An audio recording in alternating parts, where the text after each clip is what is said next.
स्वागत है। मैं हूं आपके साथ अंशिका पाठक। धार की बात करेंगे। आज भोजशाला पर सुप्रीम सुनवाई होगी। सुप्रीम कोर्ट में यह सुनवाई होगी। मुस्लिम पक्ष की याचिका पर आज सुनवाई होगी। एएसआई के सर्वे पर रोक लगाने की लगातार मांग मुस्लिम पक्ष कर रहा है। मध्य प्रदेश हाईकोर्ट की इंदौर बेंच के आदेश पर यह सर्वे हो रहा है। 11 मार्च को हाईकोर्ट ने सर्वे का आदेश दिया था। 30 अप्रैल से पहले रिपोर्ट सौंपनी है और आज 11वां दिन होगा एएसआई सर्वे का और इस पर रोक लगाने की मांग मुस्लिम पक्ष कर रहा है। इससे पहले भी कोशिश की गई थी मुस्लिम पक्ष की तरफ से, लेकिन ये जो याचिका है वो खारिज कर दी गई थी मुस्लिम पक्ष की। एक बार फिर से कुछ बातों को और जोड़कर मुस्लिम पक्ष ने याचिका दायर की है और अब देखना होगा कि क्या फैसला कोर्ट की तरफ से आएगा, क्योंकि लगातार मुस्लिम पक्ष ये मांग कर रहा है कि सर्वे ना हो, सर्वे ना किया जाए, सर्वे पर रोक लगा दिया जाए। ये पूरा विवाद हिंदू और मुस्लिम पक्ष के दावे से जुड़ा हुआ है। हिंदू मानते हैं कि मां वाक देवी यानी सरस्वती जी का ये मंदिर है, तो मुस्लिम पक्ष ये बताते हैं कि कमाल मौला मस्जिद है ये। इसके अलावा हाईकोर्ट ने सर्वे के आदेश दिए और अब सर्वे चल रहा है। सर्वे के बाद विवाद का निपटारा होगा ये माना जा रहा है। सुशील पांडे संवाददाता हमारे साथ जुड़ गए हैं। सुशील, आज मुस्लिम पक्ष की याचिका पर सुप्रीम कोर्ट में सुनवाई होगी। क्या मांगे हैं मुस्लिम पक्ष की और क्या लगता है आज क्या होगा? जी देखिए अंशिका, सबसे महत्वपूर्ण बात है कि जो हाईकोर्ट का आदेश था, जिस आदेश में हाईकोर्ट ने भोजशाला का जो मंदिर है उसका सर्वे कराने का आदेश दिया था और मुस्लिम पक्ष इसी पूरे फैसले को लेकर सुप्रीम कोर्ट पहुंचे थे। हालांकि इससे पहले उन्होंने सुप्रीम कोर्ट में अर्जी दाखिल करके इस पूरे मामले की जल्द सुनवाई की मांग की थी और उन्होंने ये कोशिश की थी सुप्रीम कोर्ट से कि जो सर्वे कंडक्ट कराने का आदेश दिया गया है हाईकोर्ट के द्वारा उस पर तत्काल रोक लगाया जाए, लेकिन सुप्रीम कोर्ट ने ऐसा कोई आदेश जारी नहीं किया। सुप्रीम कोर्ट ने कहा कि हम सर्वे पर फिलहाल कोई रोक नहीं लगाएंगे।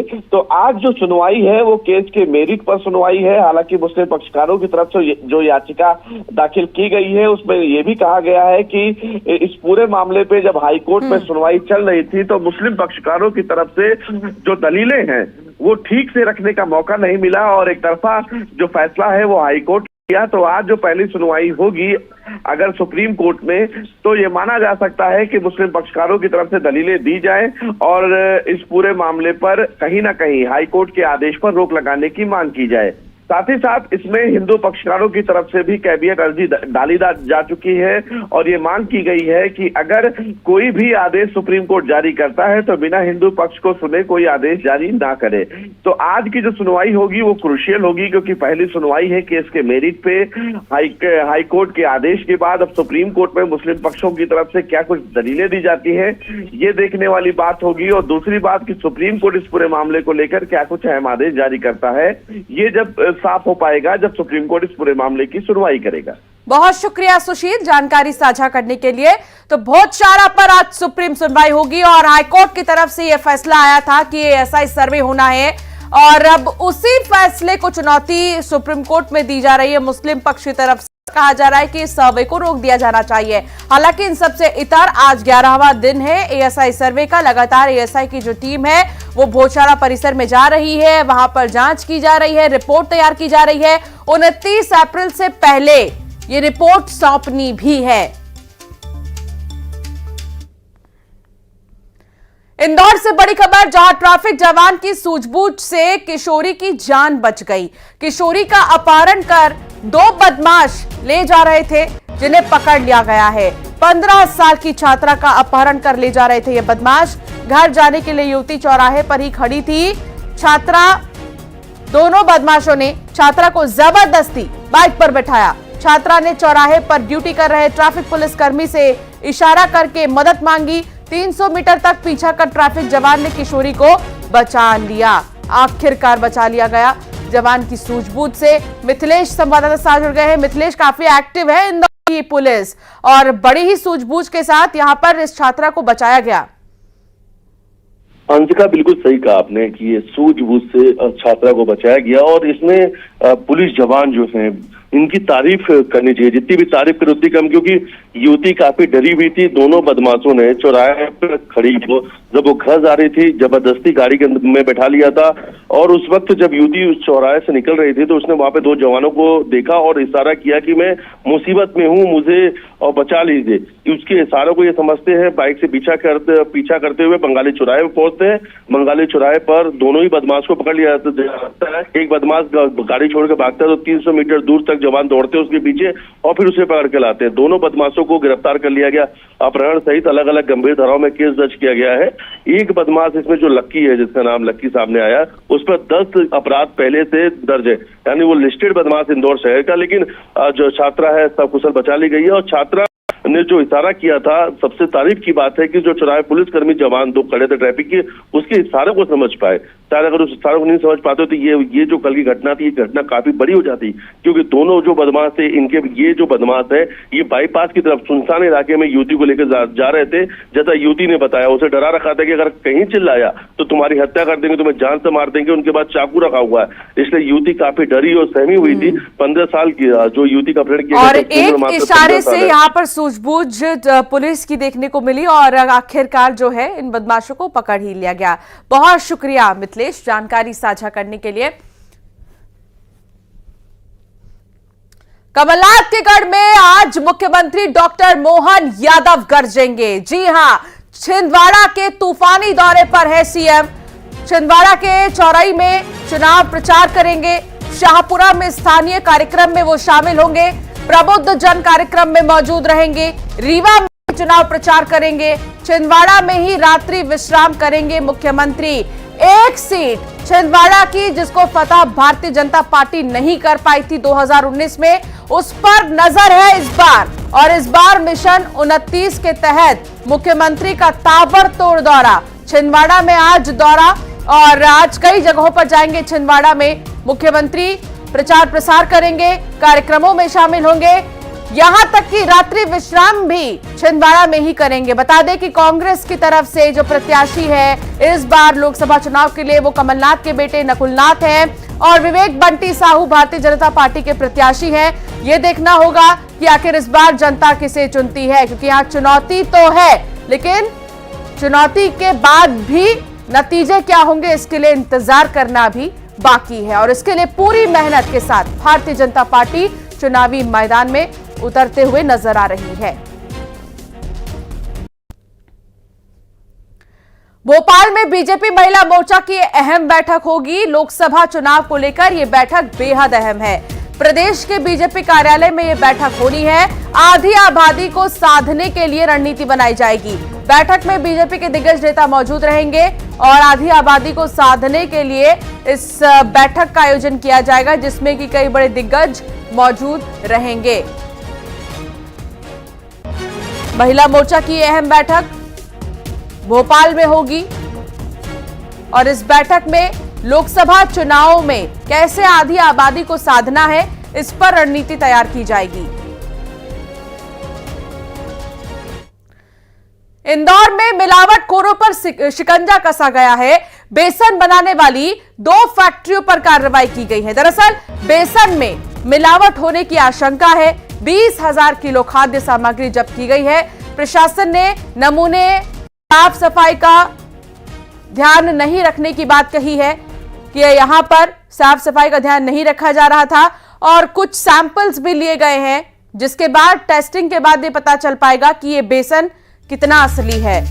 मिलावटखोरों पर लगातार शिकंजा कसा जा रहा है और इंदौर में खासतौर पर जो खाद्य विभाग है उनकी तरफ से बीते कई दिनों में भी छापेमारी की गई और क्योंकि त्योहारी सीजन नजदीक होने की वजह से दूध और पनीर इन चीजों में काफी मिलावट देखने को मिलता है, उस पर भी एक्शन लिया गया और अब बेसन को लेकर भी जांच की जा रही है कि बेसन कितना असली है।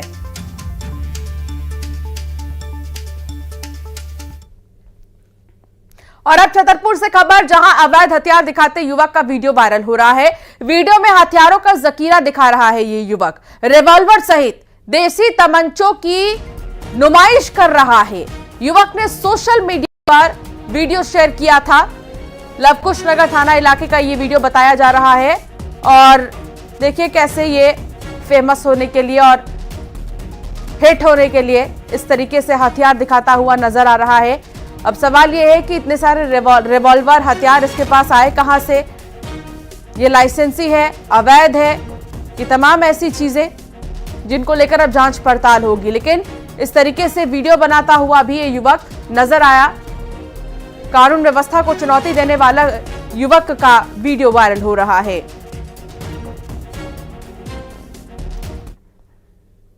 इंदौर की बात करेंगे, जहां हनुमान मंदिर की प्रभात फेरी में हत्या से जुड़ी बड़ी खबर है। अब मृतक के भाई को जान से मारने की धमकी मिली है।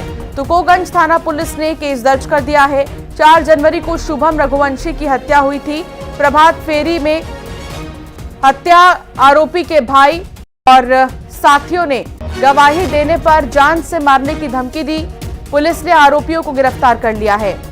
मिथिलेश संवाददाता साथ जुड़ गए हैं। मिथिलेश, इस मामले में क्या जानकारी आपके पास? अंशिका, प्रभात फेरी के दिन एक शुभम नाम के युवक की हत्या कर दी गई थी। मामूली विवाद में उसका सीसीटीवी फुटेज भी सामने आया था। प्रभात फेरी इंदौर में निकाली जाती है, उसमें शामिल होने गए थे और टक्कर लगने की बात को लेकर विवाद हुआ था और उस पर ताबड़तोड़ 3 से 4 जो युवक है, नाबालिग भी थे उसमें शामिल, वो हमला कर देते हैं और उसकी जब तक वो अस्पताल पहुंचा तब तक जान चली जाती है। अब जो मेन उसमें उनका भाई गवाह है, उन्हें जान से मारने की धमकी मिली है। जो दूसरी तरफ से जो आरोपी है जो इस वक्त जेल में है, उनके परिवार, उनके भाइयों की तरफ से धमकी दी गई थी कि गवाही मत दोगा, गवाही दिया तो जान से मार देगी।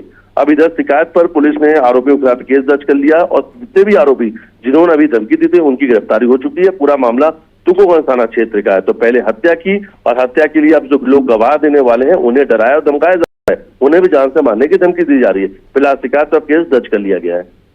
हत्या के पीछे की मिस्ट्री क्या है मिथिलेश? हत्या क्यों की गई? देखिए, प्रभात फेरी के समय जब ये हत्या हुई थी तो ये जो पूरी घटना है उस वक्त सबसे बड़ी खबर थी, सबसे बड़ी सुर्खियों में बनी हुई थी, क्योंकि उसका पूरा घटनाक्रम का एक सीसीटीवी फुटेज सामने आया था जिसमें जिसकी हत्या की गई थी उसका आरोपी युवक से पास निकलने के दौरान पर टक्कर लग गया था और टक्कर लगने की बात पर ही वो चाकू से ताबड़तोड़ हमला कर देते हैं। पहले बेरहमी से मारते हैं, उसके बाद उसके गले में सीधा चाकू मार देते हैं, इसलिए उसकी मौके भी मौत हो जाती है। उस वक्त के बाद से आरोपी गिरफ्तार हो गए थे क्योंकि सीसीटीवी पूरी घटना कैद हो गई थी। लेकिन अब जो लोग गवाही देने जा रहे हैं, जो आरोपियों के खिलाफ उस दिन के प्रमाण है, साक्ष्य के तौर पर बताना चाह रहे हैं कि हमारे सामने हत्या हुई है, इन्हीं लोगों ने हत्या की है। अब उन्हें गवाही देने से रोका जा रहा था, उन्हें भी अब धमकाया जा रहा है, कहने का ये मतलब है। हालांकि अब देखना होगा कि आगे इस पर क्या एक्शन लिया जाएगा। बहुत शुक्रिया मिथिलेश जानकारी साझा करने के लिए। कोरबा में थाना प्रभारी पर मारपीट का आरोप है। थाना प्रभारी ने युवक को पीटा है, यह आरोप लगाया जा रहा है। थाना प्रभारी प्रशिक्षु डीएसपी पर आरोप लगाया गया। युवक से मारपीट करने का जो वीडियो है वो भी सामने आ चुका है। कोरबा एसपी ने वीडियो पर संज्ञान लिया और थाना प्रभारी प्रशिक्षु डीएसपी को लाइन अटैच किया गया है। ऐसा कोई मारा जाता है क्या? ए राजा, हाँ तुम बैठो, बोलता मैं क्या गलती की हूँ भाई? हाँ, तो आया है मेरे को रूम में बंद करके बहुत मारा है पट्टा। अविनाश कंवर। अविनाश कंवर है जो टीआई है, इसको मैं तो बोलता हूँ कि ये मनोरोगी है। ये पता है, ऐसे लोगों को पुलिस से, प्रशासन से हटाया जाए। बलराम में मवेशियों से भरा पिकअप जब्त किया गया है। पिकअप में 15 मवेशियों को ले जा रहे थे तस्कर। पशु तस्करी की शिकायत पर पुलिस ने कार्रवाई की है। सिविलदाग के ग्रामीणों ने पुलिस को सूचना दी थी और अंधेरे का फायदा उठाकर तस्कर मौके से फरार हो गए।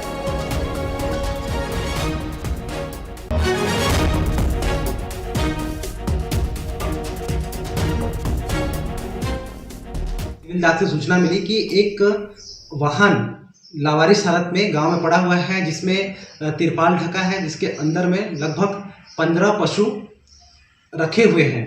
सिविलदाग जाकर अज्ञात वाहन को जब्त कर पशुओं का तत्काल इलाज कराकर उनको सुरक्षार्थ वहां रखवाया गया है और अपराध पंजीबद्ध करने के बाद में लगातार आरोपी की पता तलाश जारी है। और अब बात महासमुंद की करेंगे, जहां अवैध शराब की भट्टी पर छापेमारी की गई है। पहाड़ पर 5 जगह बनाई जा रही थी शराब। आबकारी विभाग ने शराब भट्टी पर छापा मारा। 180 लीटर शराब, 4150 लीटर महुआ लहान जब्त किया गया है। सरायपाली थाना क्षेत्र का ये पूरा मामला बताया जा रहा है।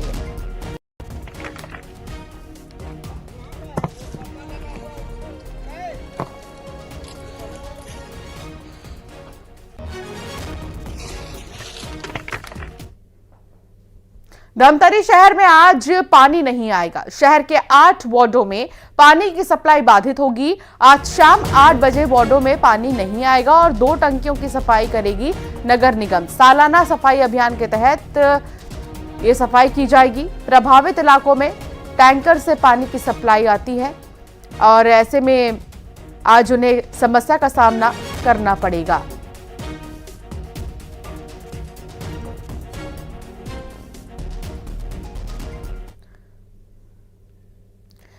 सियासी मैदान और रिश्तों के बीच अजब जंग। बालाघाट लोकसभा सीट में ऐसा ही दिलचस्प मुकाबला देखने को मिल रहा है। इस सीट पर पत्नी पति को हराने के लिए वोट मांग रही है। क्यों? देखिए ये खास रिपोर्ट। इसी रिपोर्ट में विदिशा लोकसभा सीट पर 33 साल बाद मामा बनाम दादा की अनोखी जंग भी देखने को मिलेगी। बालाघाट में दिलचस्प मुकाबला। सियासत में अनुभा मुंजारे के लिए धर्म संकट। विदिशा में मामा बनाम दादा की जंग। 33 साल बाद वही सीट, वही चेहरे। सियासत का अखाड़ा, दांव पर रिश्ते।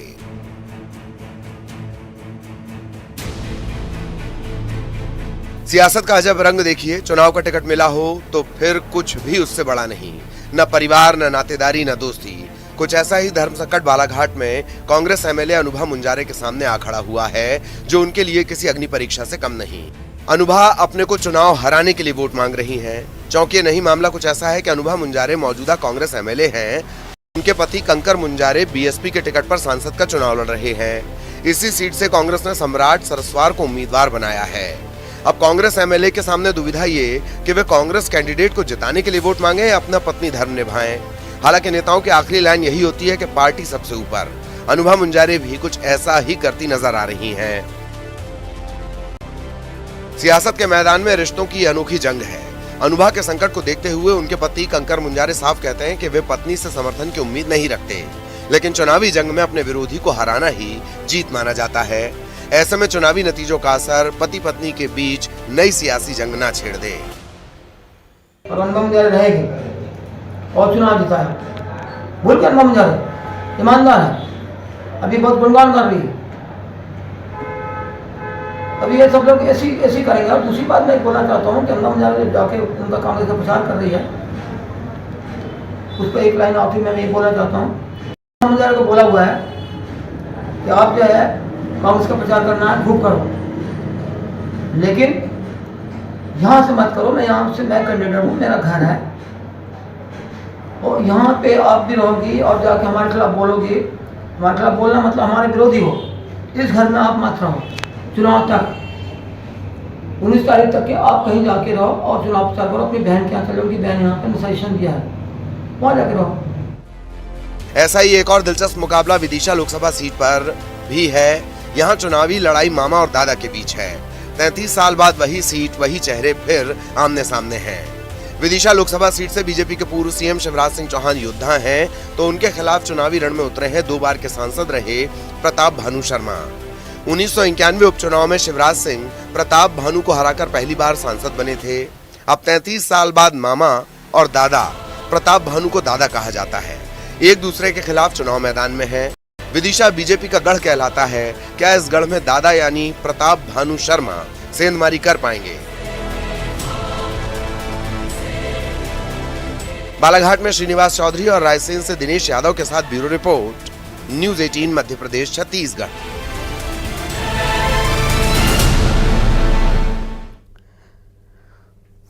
तो वहीं बिलासपुर में आज बीजेपी का कार्यकर्ताओं जोड़ो सम्मेलन होगा और कई दलों के कार्यकर्ता आज बीजेपी का दामन थामेंगे। 11 बजे कुंदन पैलेस में सम्मेलन का आयोजन होगा। डिप्टी सीएम अरुण साव, विधायक अमर अग्रवाल मौजूद रहेंगे।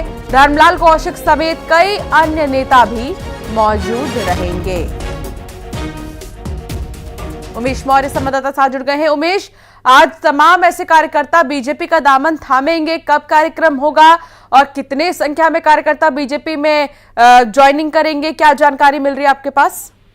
अंशिका जी, देखिए, लोकसभा चुनाव को लेकर भारतीय जनता पार्टी लगातार शीर्ष नेतृत्व और जो कार्यकर्ता है उनका सम्मेलन कर रही है। बिलासपुर में भी यहाँ पर कुंदन पैलेस पे 11 बजे से सम्मेलन आयोजित किया गया है, जिसमें डिप्टी सीएम अरुण साव, धर्मलाल कौशिक, अमर अग्रवाल, सुशांत शुक्ला समेत जो बड़े दिग्गज नेता है वो इस सम्मेलन में शामिल होंगे। इसके साथ ही यह भी जानकारी मिल रही है कि बड़ी संख्या में जो अन्य दल के कार्यकर्ता और पदाधिकारी है वो इस सम्मेलन में भाजपा का दामन थाम सकते हैं। निश्चित रूप से एक बड़ी संख्या यहाँ पर बताई जा रही है उन कार्यकर्ताओं की जो भाजपा में शामिल होंगे।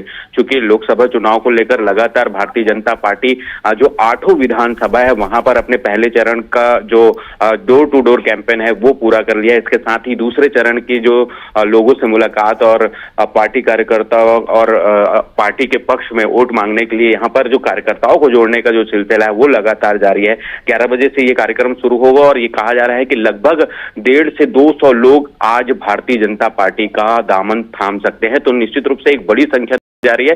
फिलहाल 11 बजे के बाद से सम्मेलन शुरू हो जाएगा और स्पष्ट हो जाएगा कि कितने लोग कौन कौन से पार्टी के जो कार्यकर्ता है, नेता है, वो भारतीय जनता पार्टी का दामन थाम रहे। जी बहुत शुक्रिया मिथिलेश उमेश जानकारी साझा करने के लिए। और अब गरियाबंद से खबर, जहां तेज रफ्तार का कहर दिखा है। वैन ने बाइक सवार को टक्कर मार दी। मौके पर एक की मौत हो गई है और 2 घायल बताए जा रहे हैं। एक घायल व्यक्ति की हालत गंभीर है। छुरा गरियाबंद मार्ग पर यह हादसा हुआ है।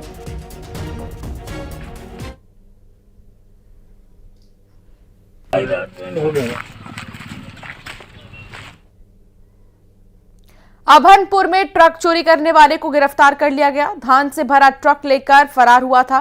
गोबरा नौपारा पुलिस ने आरोपी को गिरफ्तार किया है और घेराबंदी कर पुलिस ने आरोपी की पकड़ की, जिसके बाद दिन दहाड़े धान से भरा ट्रक वो लेकर जा रहा था। गोबरा नवापारा थाना क्षेत्र का यह मामला बताया जा रहा है।